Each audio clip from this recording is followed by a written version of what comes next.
2025 has been a tough year for many leaders. And it was not just about the targets. It was the emotional load that never made it onto any dashboard. As I coached across the region, I saw leaders carry their teams through restructuring, acquisitions, hurricanes, politics, cultural tensions, all the while trying to look steady on the outside.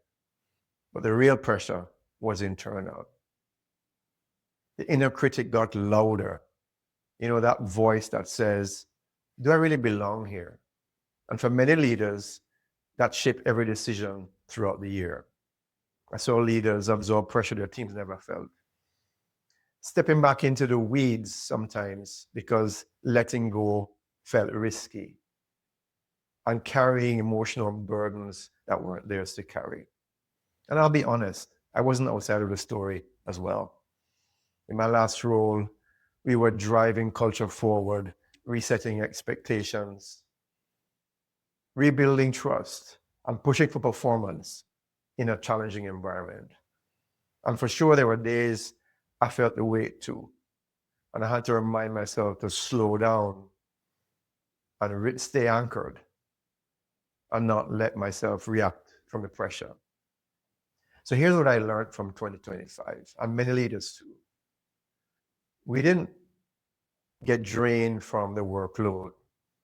We were drained from the emotional labor that we never acknowledged. But something powerful also happened this year. When leaders slowed down enough to hear themselves, clarity returned, confidence returned, their teams grew, and those leaders felt lighter. So as we head into 2026, here's the shift. It won't reward more speed or more sacrifice or carrying more than you should. 2026 is going to reward the leaders who lead from presence, not exhaustion. Leaders who delegate before stepping in.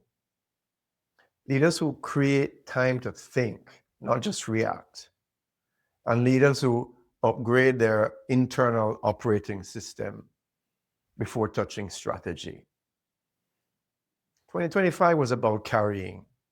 So let's make 2026 about releasing. If you want to reset, get clear, and lead at a higher altitude in 2026, send me a message. Sometimes one conversation can change a whole year.